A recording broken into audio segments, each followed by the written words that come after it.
Amigos da Mais TV, o tema que nós preparamos para hoje foi narrar toda a história de formação, desenvolvimento da banda M5. É um tema próprio nosso, da nossa comunidade Mimoso do Sul.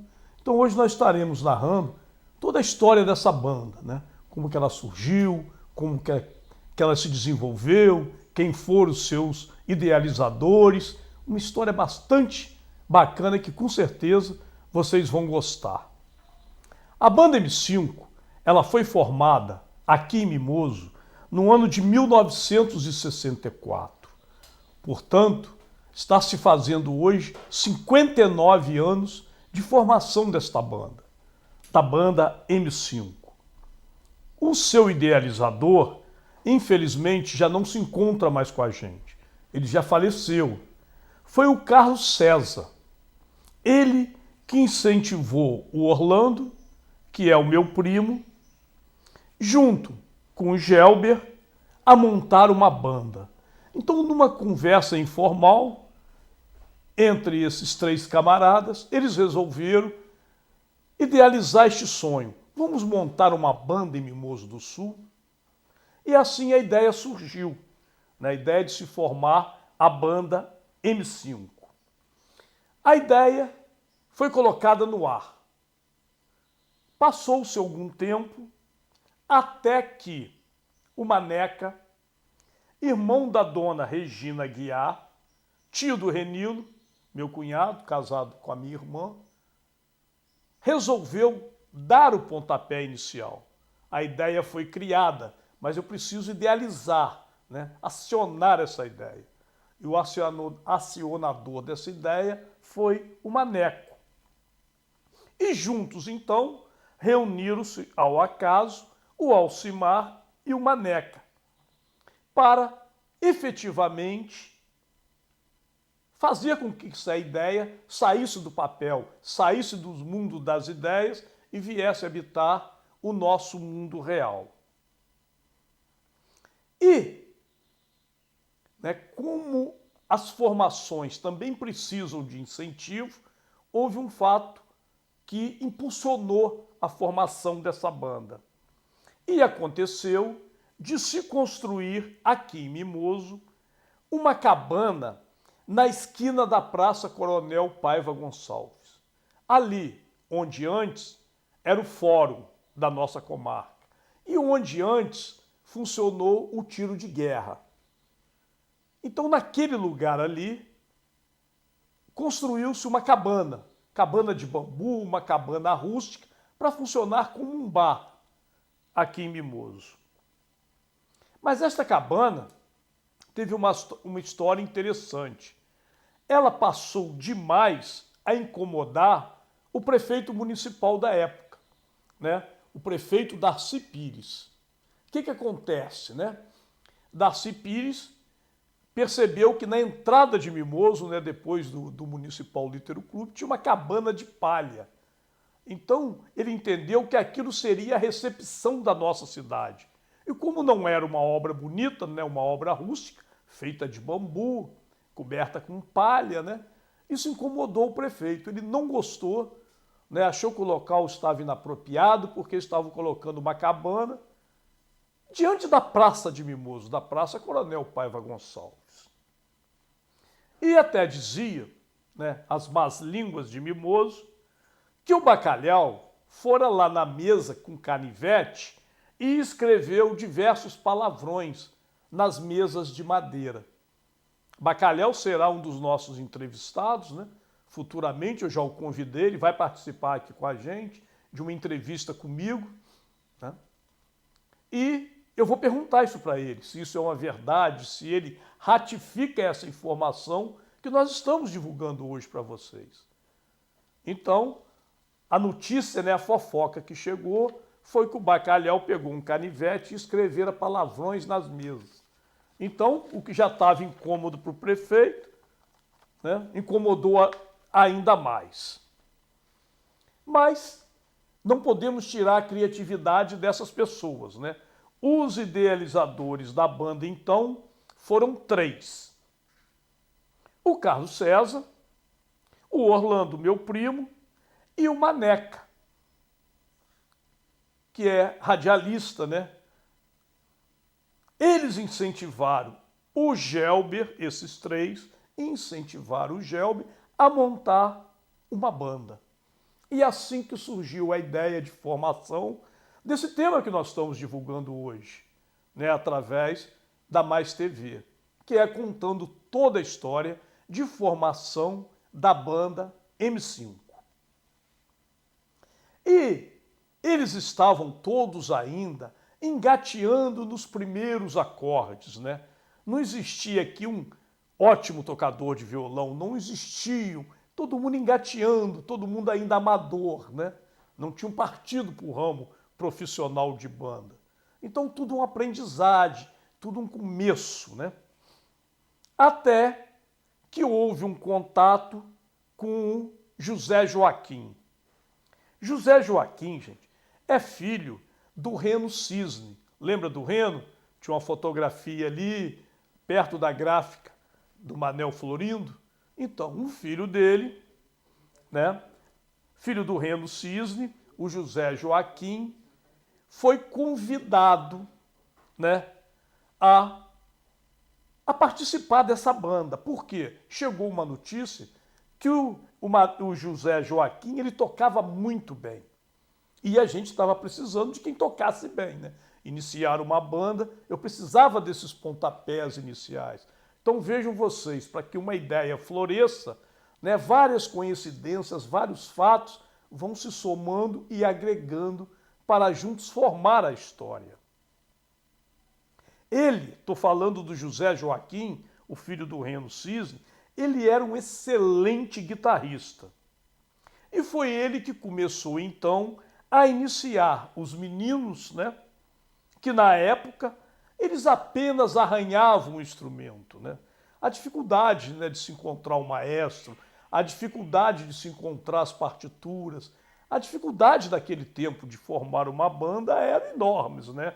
Bem diferente do mundo atual de hoje.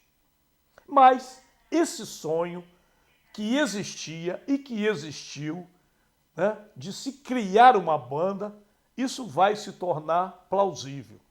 Né? Isso vai acontecer no nosso município. E nesta época, da onde que vinha a inspiração, né? Todo mundo se inspira em alguém para se criar alguma coisa. E a inspiração deles, né, da banda M5, era a banda Beatles, né?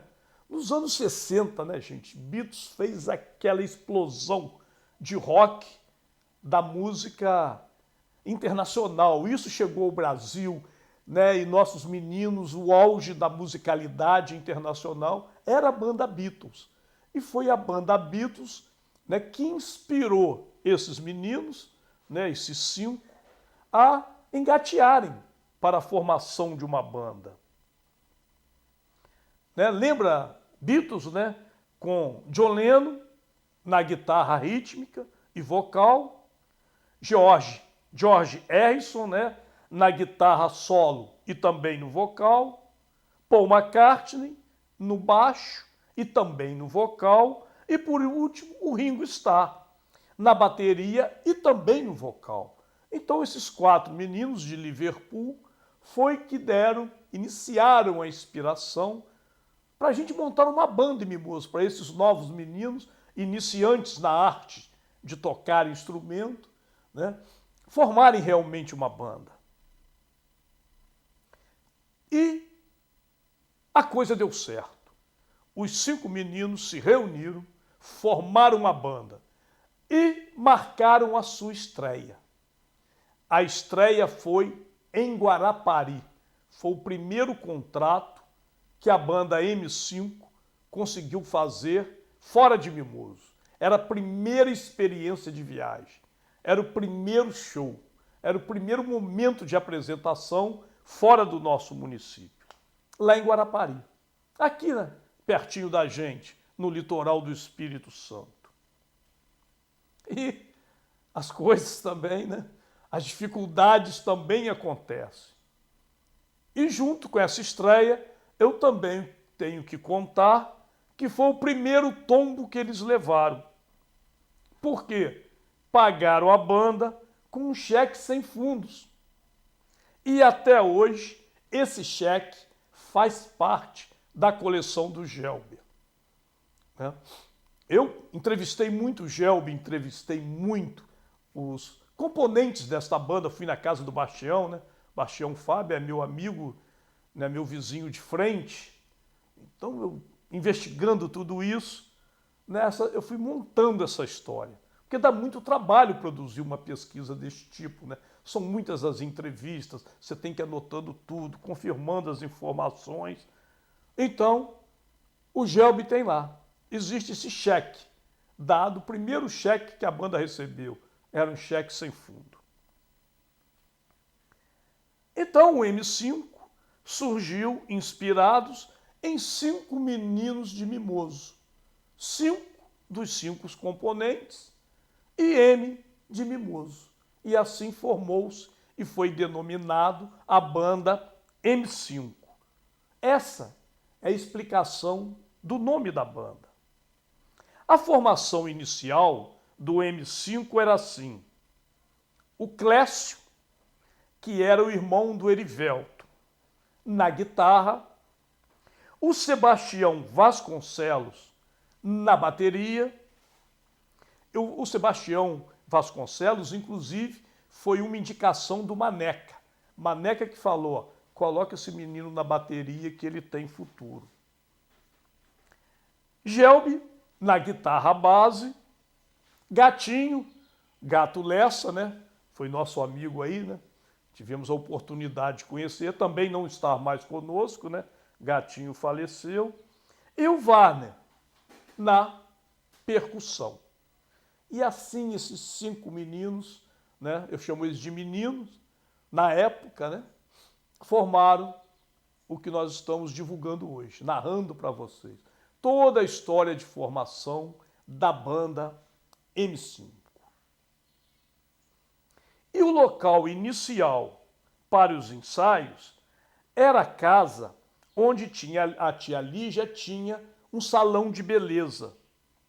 Era a antiga casa que depois virou do Kiko. Depois foi da Ponca. E depois eles venderam essa casa para o Renilo Aguiar, o meu cunhado, casado com a minha irmã. Então essa casa existe, está lá até hoje, muito bonita, ao lado do hotel, né, Marilua. E Renilo e Fernanda acabaram comprando essa casa. Mas foi ali, eu mesmo fui a muitos ensaios do M5 ali, no salão da tia Lígia, salão de cabeleireiro de tia Lígia. Depois, eu me lembro também, os ensaios foram lá para uma sala do Municipal Lítero Clube. O Municipal Lítero Clube tinha umas salas ali no andar térreo. E a banda começou a ensaiar ali, porque lá também os vizinhos reclamavam de barulho, né? Os ensaios faziam muito barulho. Guitarra, né, amplificada, tudo aqueles amplificadores valvulados, né? Então, a banda M5 nasceu e ensaiou ali na casa de tia Lígia. E mais tarde usou o próprio Municipal Lítero Clube para a realização dos seus ensaios. E vocês se lembram, em 1967 foi que construiu a cabana, né? Essa cabana, construída ali no local do fórum, é que deu muito apoio à banda, porque ali acontecia, né, as primeiras apresentações, né? Era tudo nascendo ali.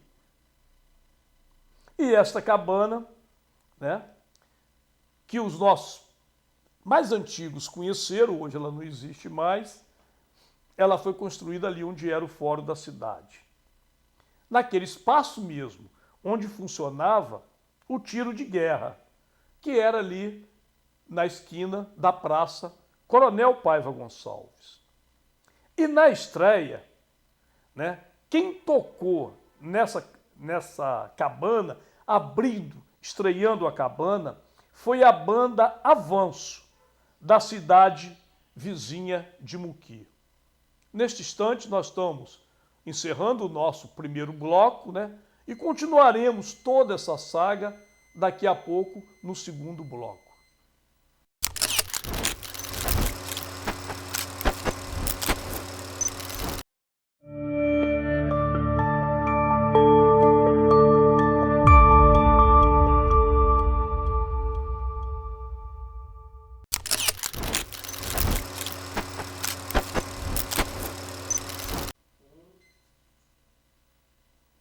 Então, neste segundo bloco, nós vamos continuar narrando a saga de criação da banda M5.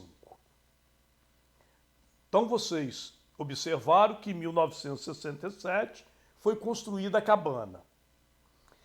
E no dia 16 de julho de 1969, eles foram, então, na loja do Tarso Lugon comprar um órgão. Porque é assim que nasce uma banda, né? No início você não tem aquele dinheiro para montar toda aquela aparelhagem. Então, à medida que eles foram tocando e arrecadando algum dinheiro, né, recebendo alguns incentivos, né, empolgando a galera, eles foram então um dia nessa determinada loja, a loja do Tarso Lugon, e comprar um órgão. Esse era o objetivo. Vamos comprar um órgão para a gente melhorar, né? Você lembra que eles estão inspirados nas bandas Beatles e vai ouvindo, vai assistindo, né, a divulgação da banda inspiradora, os sonhos dele.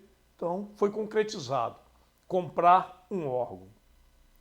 E foi nesta loja que eles conheceram o Elias Fulião.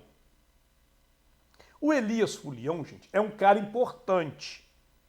Ele toca na banda do Roberto Carlos. Então eles, por sorte, tiveram contato com esse camarada, Elias Fulião. Você vê que as coisas vão coincidindo para as coisas se somarem e darem certo. Tá? Então esse camarada vai ajudar a banda M5.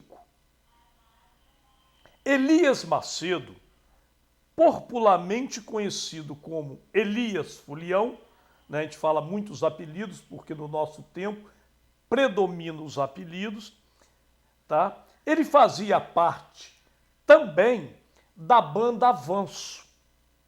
E foi essa banda Avanço, como eu disse aqui, que inaugurou aquela cabana da Praça Coronel Paiva Gonçalves, que o nosso prefeito Darcy Pires não agradou, tá? E que o Bacalhau escreveu os palavrões com canivete na mesa de madeira.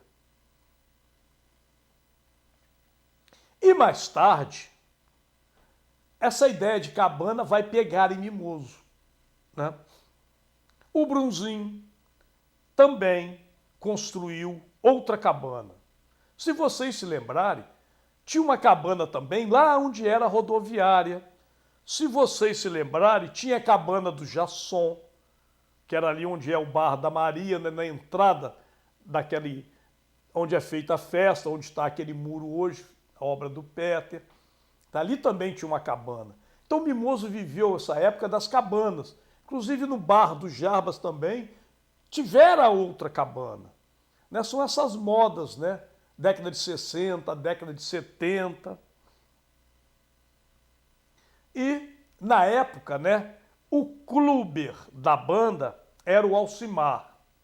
O que é o cluber da banda? O cluber é aquela pessoa que sai viajando e arranjando os contratos para a banda tocar. Então o Alcimar ia a Guaçuí, ia a Alegre, ia a Muqui, procurando um clube que quisesse contratar a banda para ela brilhantar as festas das cidades. E o Alcimar ia viajando e oferecendo a banda, né, para tocar nos eventos festivos. Era o vendedor de contrato, né? Era o Alcimar. Inclusive, até o João da Madalena, né, ele dava uma palhinha nesta banda. João da Madalena morou aqui pertinho, né? Morava debaixo da casa que eu morei. Eu morei ali onde era a casa do Klinger, quando era a tipografia do João de Deus, aqui na rua Presidente Vargas. E o João da Madalena morava ali embaixo. E ele também se meteu a cantor, né? ele cantava a música do Roberto Carlos intitulada Agora Eu Sei. Uma gravação do Roberto Carlos de 1972.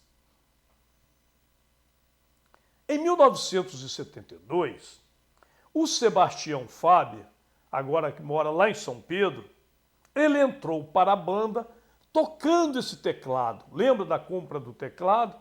Pois é, comprou-se um teclado, mas ainda não tinha um tecladista profissional na banda. Então, em 1972, o Sebastião Faber, meu vizinho lá de frente, passou a compor a banda M5. E se vocês se lembrarem também, o Zé II também fazia parte da banda. Inclusive o Bastião Faber me confessou que o Zé II tinha um ouvido maravilhoso. Passava a música, o Zé II já tirava parte da guitarra e a parte do contrabaixo com uma facilidade danada. Bastião Faber falou, Dodô, lá o cara que tinha um ouvido melhor entre a gente era o Zé II. O Zé II era formidável em captar os detalhes da música, os detalhes da guitarra, os detalhes do contrabaixo. E nessa época também, eu estou falando de coisa antiga, mas muita gente conheceu, o João Brink. Ele morava na casa do tio Linco. E outra informação, o Canto Cunha comprou um gravador Philips. Isso foi um avanço, porque agora a gente podia gravar os sons, Não era comum nessa época os gravadores de som. É quando começa a surgir. E começa na mão dessas pessoas mais ricas, Essas pessoas que se destacam, porque era um objeto caro. Imagine naquela época você possuir um gravador Philips. E a filha do Lilim do Assad foi inclusive a musa inspiradora da primeira música composta por Gelbi. Que eu fiz essa pergunta para o Gelbi. Gelbi, vocês compuseram alguma música? O Gelbi, eu compus uma música, Dudu. Aí, tá, e que essa música fala? Ele foi me mostrou a letra. Falou, Dodô, eu estudava, e a filha do Lilim Assad era a menina bonita, as paixões dos meninos. E ela foi inspiradora dessa música que o Gelber compôs. Orlando Martins, também o meu primo, Orlando Santa Helena, também compuseram uma música, narrando inclusive um relacionamento sexual. Então, a banda M5 não só tocava a música dos outros, também existiam músicas de autoria própria. Do Clécio eu me lembro que ele morava lá longe, O Clécio morava na Santa Marta. Então algumas coisas também eu me lembro e vou narrando junto com vocês, abrilhantando a nossa história. A primeira bateria da marca Saema foi adquirida em Muqui, porque é caro os meninos, comprarem uma bateria. Então eles conseguiram comprar uma bateria da marca Saema e conseguiram comprar esta bateria em Muqui. Então vejam vocês que a banda ela vai se formando, vai se materializando, Os pedais caros, essas coisas que as bandas tinham, Que a gente vai vendo outras bandas, possuindo, a gente também quer ter. E isso vai trazer inspiração. Mas tudo isso custa dinheiro, E nossos meninos, claro, eles são pobres, não é? Não é fácil comprar uma bateria para você formar uma banda. E foi também, gente, nos anos 50, que surgiram outras marcas de bateria, que vai entrando no sonho da banda. Existia a bateria GOP, existia a bateria Saema, existia a bateria da marca All-Star, existia a bateria da marca Taiko, mas essas não tinham assim um padrão muito definido. E algumas vezes um instrumento tinha um ótimo som.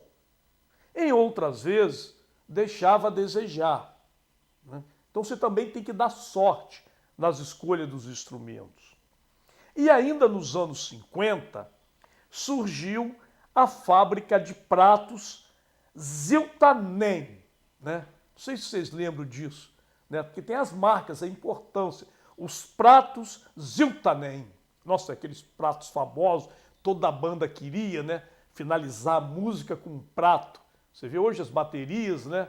Grandonas do pessoal rico, são vários pratos. Aqui não, a gente queria um prato, né? E um prato que fez muito sucesso entre os anos 60 e 70 foi os pratos da marca Ziltanen.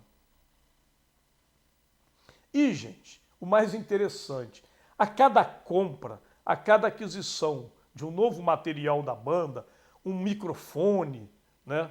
Porque uma banda não pode usar microfone qualquer. Existem marcas de microfones boas, existem marcas de microfones ruins.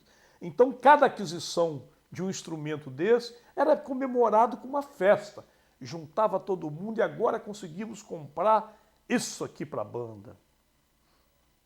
E foi dessa forma que eles adquiriram um contrabaixo. Esse contrabaixo tem até uma história interessante. Ele já veio com um braço empenado. Mas foi o que apareceu. Era o que os meninos tinham acesso, né? Foi assim, o contrabaixo da banda tinha o braço empenado. E eles tinham outro problema, gente. Problema que para hoje é tão simples resolver, naquela época é difícil a solução. Por exemplo, afinar o contrabaixo. Nossa, me lembro do Gelbi quebrando a cabeça. Quem que afina contrabaixo? Como que se afina o contrabaixo? A gente não tinha não existia internet para a gente procurar essas informações. Tudo era conseguido com muito detalhe, com muito cuidado, com muito garimpo, né? Foi o Cicinho, né? Cicinho já faleceu também. Nossas histórias tem um monte de pessoas falecidas, porque nós estamos rememorando a história, estamos indo fundo no baú da história, né? O Cicinho, irmão do Tolinha, trouxe o Sérgio Noberto para ensiná-los a afinar o contrabaixo, né? Então tiveram que contar com a ajuda do Cicinho, o irmão do Tolinho, que morava em Belo Horizonte, para que ele trouxesse o Sérgio Noberto para ensinar a afinar o contrabaixo. Porque ninguém sabia afinar contrabaixo. E interessante, gente, né? Nessas histórias no nosso passado, nessas rememorações que nós fazemos aqui, né? É que os instrumentos originais, eles fazem parte da coleção do Gelbi até hoje.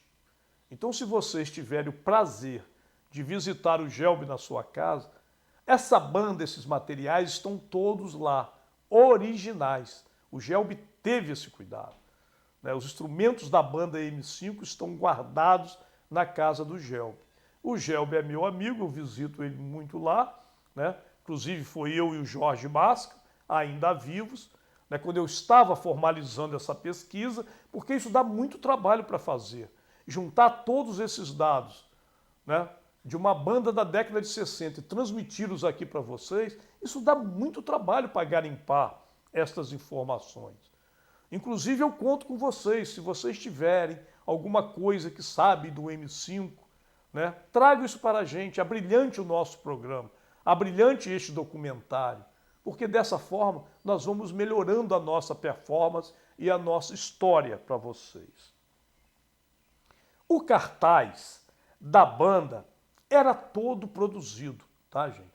A banda tinha cartaz de divulgação, aqueles cartazes que a gente pregava nos muros, né, das cidades para fazer divulgação que a banda iria se apresentar. E para que uma vista aérea da cidade fosse usada como fundo, o que a banda fez? A banda armou os seus instrumentos lá na Pedra da Estrela, aquela pedra que existe ali na caixa d'água.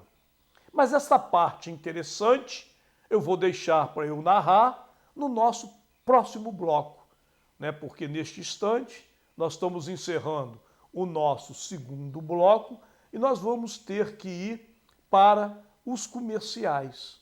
Portanto, aguente aí um pouquinho, não saia daí não, que nós já estamos voltando para continuar o nosso terceiro bloco de gravação, onde nós continuaremos a narrar, a contar toda essa beleza que foi a criação da banda M5 em Mimoso do Sul.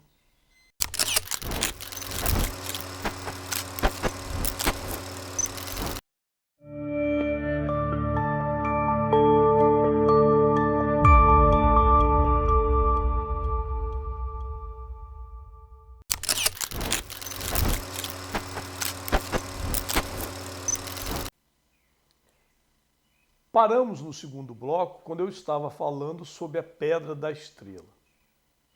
Então, para fazer o cartaz da banda, olha só que dificuldade.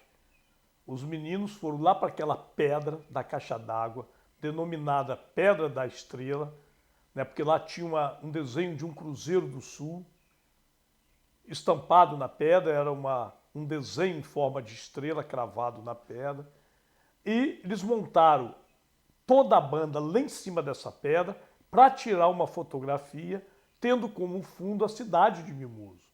Então vejam vocês a dificuldade, né? Tudo isso tem que ser montado de modo realístico, né? Porque as fotografias não permitiam tanta edição, né, com essa tecnologia que nós temos hoje.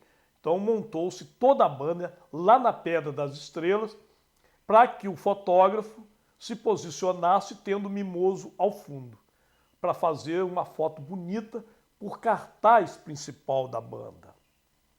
Então, essa rocha, né, essa pedra, essa formação, está lá no Morro da Caixa d'Água. E a gente que era menino, a gente ia muito nessa pedra. E realmente lá tinha um monumento em forma de estrela, que eu não sei identificar o sentido daquilo, mas existia e nós colocamos o nome daquilo como Pedra da Estrela. E chamava-se assim porque existia essa escultura em forma de estrela que era colocada sobre a pedra. E de lá conseguia-se uma vista muito bonita, uma vista aérea de Mimoso do Sul. Uma vez que a caixa d'água fica no alto. E no tempo não existia ainda o Cristo Redentor. Ele não tinha esse acesso.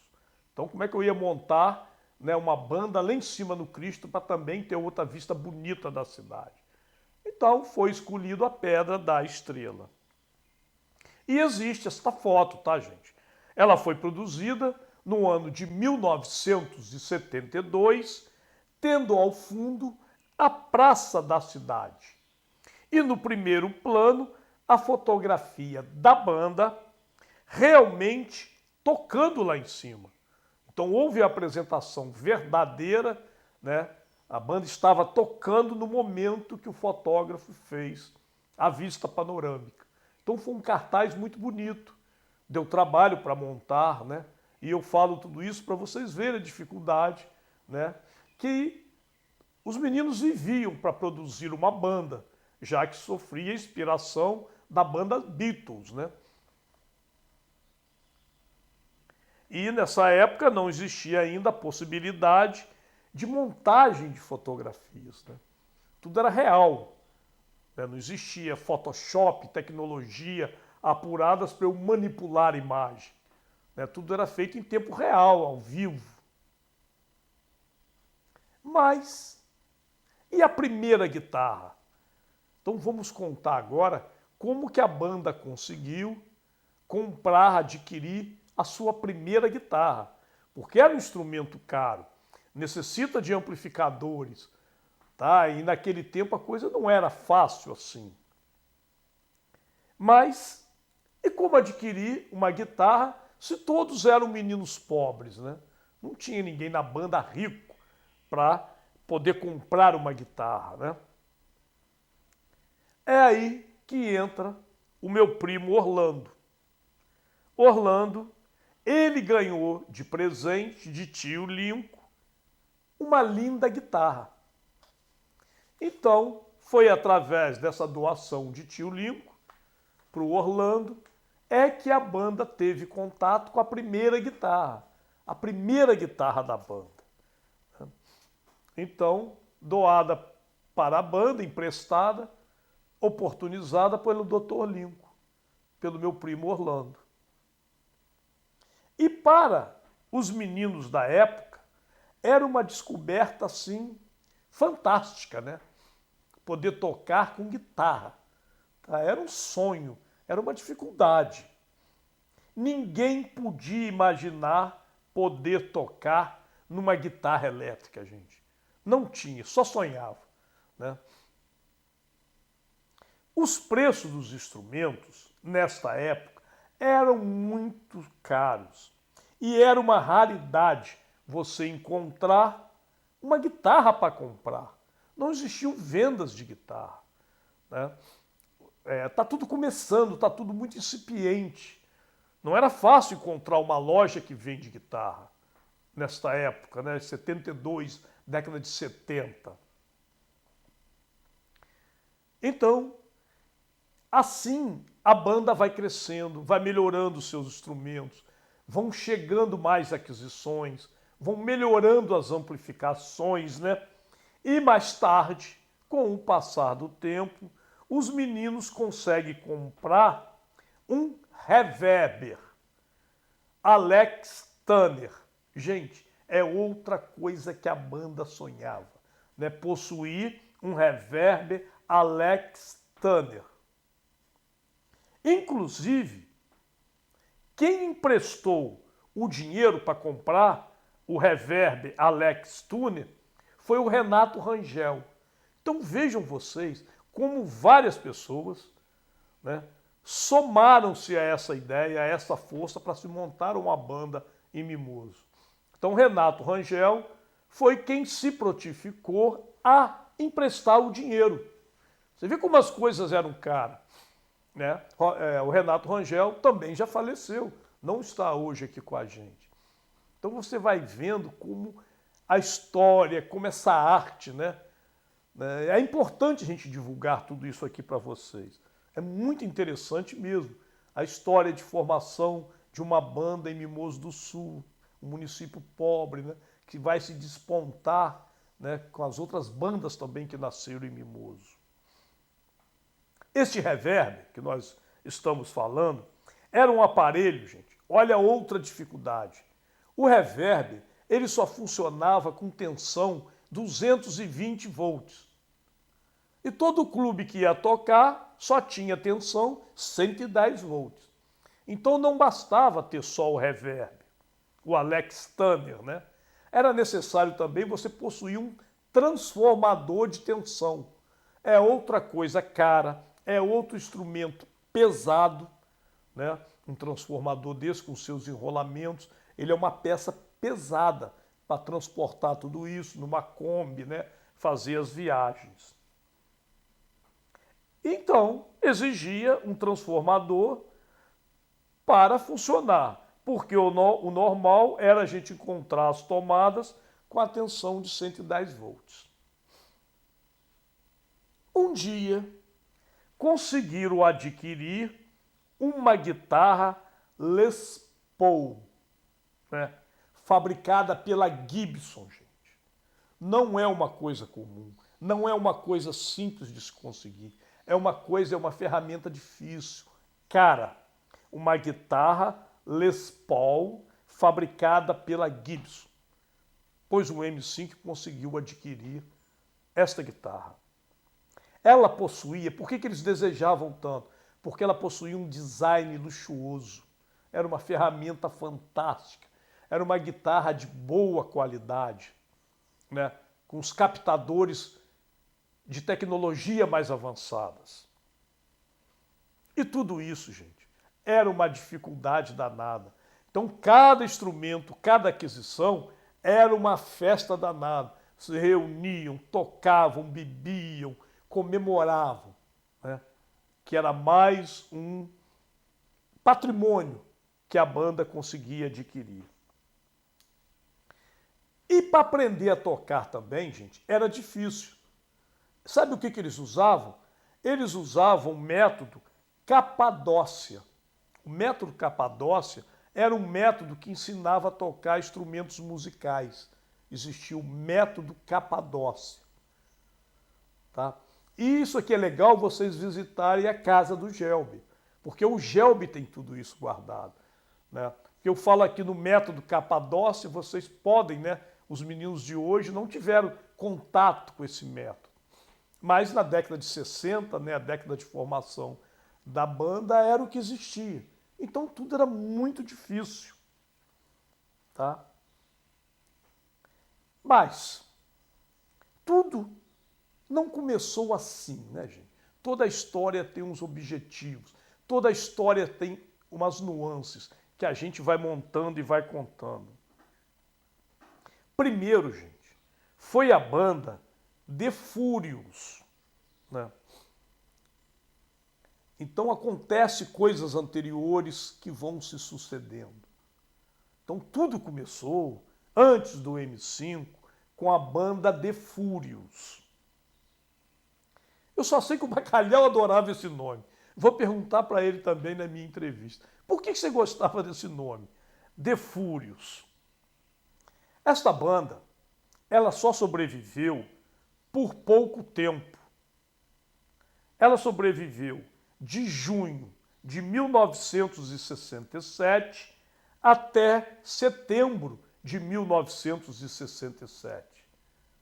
E foi essa banda que vai puxar a banda M5, a banda The Furious. Então, gente, foram apenas 3 meses de existência. E nesta época, a banda não tinha quem tocasse contrabaixo.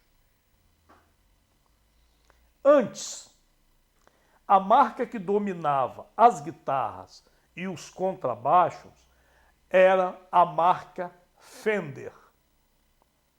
Elas eram famosas porque as guitarras, os contrabaixos Fender, eles possuíam tensores para as cordas. Então, era uma coisa a mais, que agregava valor, que melhorava a captação do som, né? E os outros contrabaixos ainda não tinham esses tensores, essas regulagens de tensão na corda.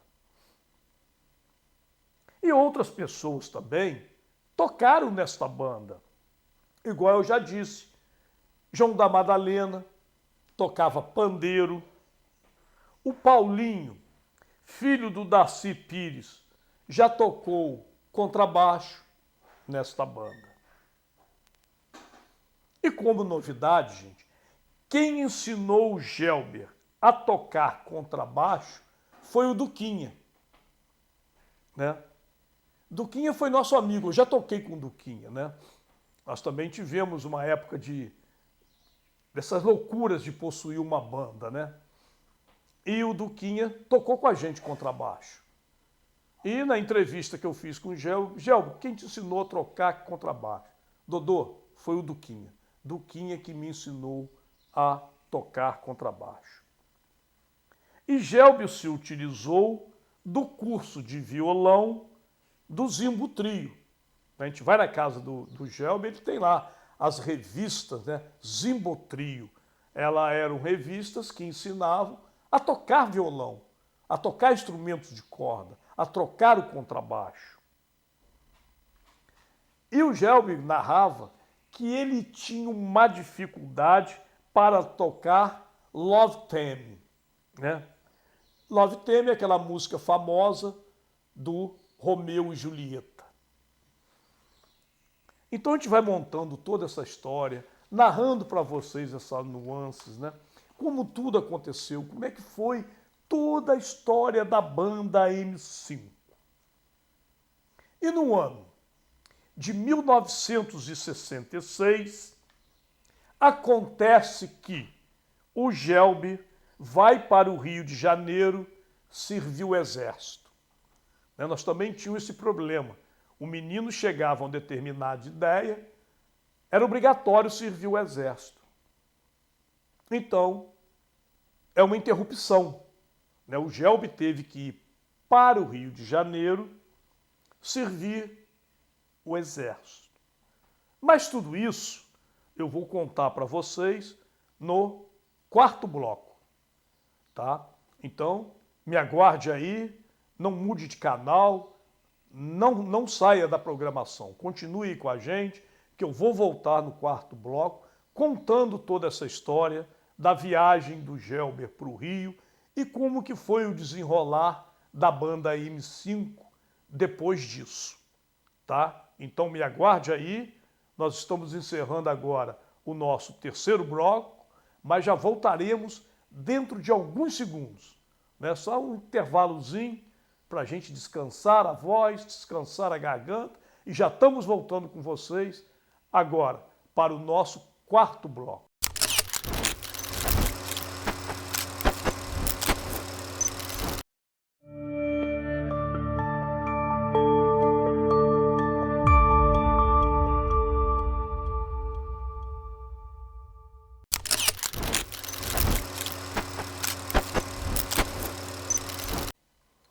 Estávamos falando que o Gelbi, no ano de 1966, ele vai para o Rio de Janeiro servir o Exército.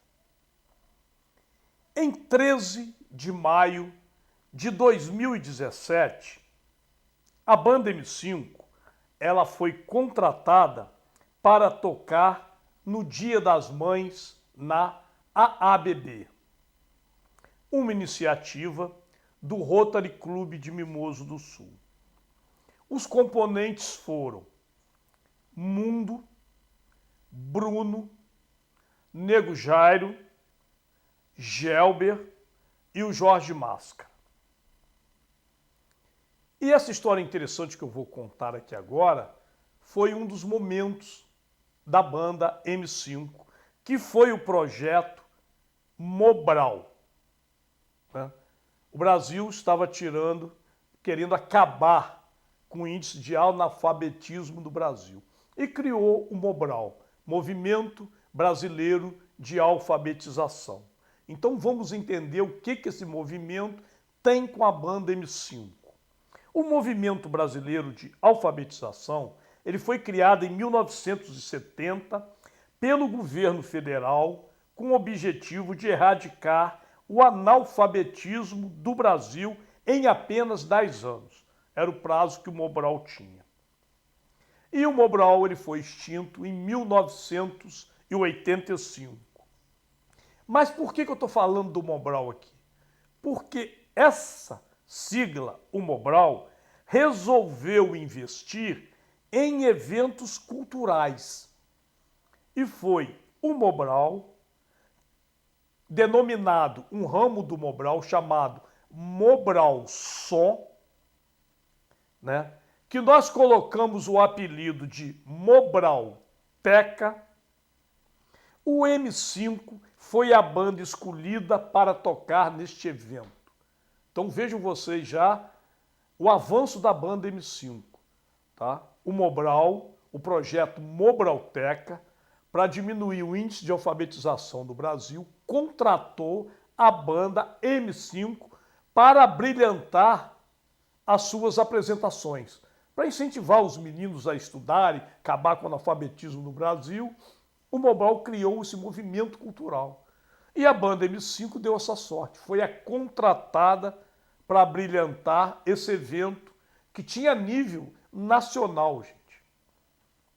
Então, a Mobralteca, que virou Mobral Som, era, na verdade, o que ele era? Era um caminhão itinerante que servia de propaganda, chamando os meninos para cursarem Mobral. Então, para eu criar uma atratividade, eu colocava uma banda para tocar. E ali eu chamava os alunos, contava a história do Brasil, do Mobral, e tudo abrilhantado pelo M5. Então, uma oportunidade assim tremenda para a banda. Ela vai ganhando notoriedade nacional. E era esse caminhão itinerante era tipo um trio elétrico. Então nós não estávamos acostumados com isso, né? O trio elétrico é uma invenção da Bahia. E nessa década, nessas épocas que nós estamos narrando, nós nunca tínhamos visto, já tínhamos ouvido falar no trio elétrico, Dodô e Osmar, mas a gente não tinha vivenciado isso. E esse projeto era exatamente isso. Era trazer um trio elétrico onde botava uma banda para tocar em cima e divulgava. Fazia propaganda, botando os alunos para estudar, que o Brasil queria acabar com o analfabetismo em 10 anos. Inclusive, para quem conheceu, fora Cileda Persiano, a esposa do Beto Persiano, né? Quem promoveu este evento? Ela foi contratada pelo Mobral para fazer essa divulgação do Mobral aqui no nosso estado. Então, uma pessoa de Mimoso. Aí resolveu contratar uma banda de Mimoso. E ela foi contratada para ser a administradora do Mobral aqui de Mimoso, quando a Mobralteca, a Mobral Som, passou pelo município de Mimoso. Eles percorreram os estados do Espírito Santo, né? As cidades principais do estado do Espírito Santo. E quando, da vinda desse caminhão itinerante, que era, na verdade, um trio elétrico, ela era quem organizava os eventos, estou falando da Cileda Persiano, através de um investimento do governo federal. Então, foi da Cileda a ideia de contratar a banda M5 para tocar, uma vez que ela era a administradora do projeto Mobralteca, que depois virou Mobral Som. Nesta época, gente, encontrar um luthier é uma raridade, tá? O que é um luthier? É aquela pessoa que conserta instrumentos musicais. Nós chamamos de luthier, é uma palavra em francês, né? Que é o profissional que conserta instrumento. E isso era uma dificuldade danada. E lembram vocês que eu falei aqui que o contrabaixo da banda tinha o braço empenado, né? E como eu disse, né, contei a história desse contrabaixo, eles foram atrás de um luthier para consertar este contrabaixo, que foi o luthier Márcio Zaganin. Esse camarada é lá de São Paulo. Eles saíram de Mimoso, foram atrás desse camarada lá em São Paulo para ver se ele dava jeito no contrabaixo. E o contrabaixo era da marca Tajima. Existiam outras marcas de contrabaixo. Existiam a Gibson, né? Existia também as guitarras Fender, a guitarra Ibanez, a Yamaha, a Fernandes, a Varick, existe a Martins, a Jackson, a Epiphone e muitas outras. Mas o nosso era da marca Tajima. O contrabaixo, o danado do contrabaixo de braço empenado. Quando o Mário Pinotti foi o inspetor sanitário rural do Departamento Nacional de Saúde Pública, e depois nós demos a sorte que ele foi ministro da Saúde nos governos de Getúlio Vargas. Getúlio Vargas governou 1950 a 1954, a segunda, governança de Getúlio Vargas. E de Juscelino Kubitschek. Juscelino Kubitschek foi de 55 até 60. Esse camarada foi o diretor do Departamento Nacional de Endemias Rurais. Mas por que eu estou falando isso? Agora vem a explicação. Estou falando isso porque o seu Enes, o pai do Gelber, ele foi ao Rio de Janeiro para se encontrar com este ministro. Foi lá para pedir uma verba para ajudar na construção do Hospital Apóstolo Pedro. Então vejam vocês que viagem no tempo, né? Seu Enes sai daqui de Mimoso para ter contato com o ministro lá no Rio de Janeiro para pedir uma verba para usar aqui no Hospital Apóstolo Pedro.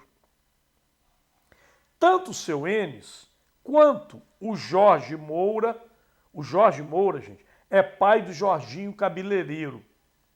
Eles ajudavam muito nesta tarefa de trazer dinheiro para o hospital, né? Buscar donativos, buscar uma arrecadação para o Hospital Apóstolo Pedro. A dificuldade, gente, era tanta que os meninos tiveram que aprender a soldar. Você sabe que cabo de instrumento musical dá muito defeito. E então você tem que fazer de tudo, né? Começa dar aqueles ruídos, os meninos iam, eles mesmos consertavam os cabos. Tiveram tudo que aprender a soldar. Eu estou falando isso porque muitas pessoas contribuíram para a formação da banda. Então cada uma entra com um pedacinho da história que vai produzir, que vai formar a banda M5. Outro que muito contribuiu para ensinar o Gelber a tocar foi o Wilson Oliveira. O Wilson Oliveira é primo do Gatinho. Ele tocava muito, gente, muito, muito, muito, muito. Em Mimoso, né, aqui mesmo, no Municipal Lítero Clube, tocou a banda Johnny Maza. Né? Não sei se vocês se lembram da banda Johnny Maza. Essa banda era a paixão da Rosângela Guassoni, irmã do Giló. Ela descobriu essa banda, né, e trouxe uma banda maravilhosa para brilhantar os nossos bailes, né, os nossos bailes de gala aqui da nossa cidade. E foi a primeira vez que o nosso público conheceu a Luz Negra. Então, foi o Johnny Maza que trouxe, que mostrou, né, que apresentou no Municipal Lítero Clube a danada da Luz Negra. Aquilo encantou, né, os meninos, né, a Luz Negra. Quando o Gatinho, né, Gatinho, o nome dele é Sebastião Geraldo de Oliveira. Quando o Gatinho viu o efeito desta luz, o Gatinho ficou alucinado. Claro que veio na ideia dele, nós temos que comprar uma luz dessa. Rapaz, que luz! Que efeito maravilhoso era a Luz Negra. Gatinho enlouqueceu de vontade de adquirir uma luz dessa. E Gatinho, um dia, viajando para Cachoeiro, ele percebeu e encontrou uma loja, né, que vendia a tão sonhada Luz Negra. E imediatamente, na empolgação, Gatinho comprou uma. Só que usou o dinheiro da banda M5. Né? Gatinho não comprou com o dinheiro dele. E foi um investimento muito caro. Mas também, gente, foi um material assim que eu diria fantástico. Né? Porque era a atração dos bailes do M5 a Luz Negra. A gente não conhecia a Luz Negra. Né? Na verdade, a Luz Negra era nada mais que uma lâmpada que emitia raios ultravioleta. Mas o efeito dele num baile, né, era assim sensacional. E ao refletir sobre superfícies de cores claras, elas refletem a luz violeta, que promove um efeito muito bonito nas roupas das pessoas. As roupas brancas ficam todas azuis, um azul neon, uma coisa linda dentro de um salão de baile. Então todo mundo ficou encantado com a danada da Luz Negra. E lembramos também, né, os efeitos da luz estroboscópica. Logo que surgiu, né, acendia a luz estroboscópica, todo mundo ficava em câmera lenta. Era um efeito muito legal, né, para as bandas de rock, para a garotada que gostava, né? Nossa, Luz Negra e luz estroboscópica fizeram sucesso nas bandas de nosso tempo. 5 de agosto de 1973. Depois, a banda conseguiu comprar 3 lâmpadas americanas que produziam o efeito do jogo de luz. Então vejam vocês que a gente vai contando, né, toda a evolução da banda, passando pela luz negra, pela luz estroboscópicas, pelo jogo de luz, né, tudo com lâmpada importada, eram lâmpadas japonesas. O custo disso, a cada novidade, os salões de bailes enchiam, né? O municipal, gente, era um baile de gala. Só entrava vestido a passeio completo. O menino tinha que estar de sapato, tinha que estar de meia, tinha que usar terno e gravata. Mal vestido, não entrava no Municipal Lítero Clube.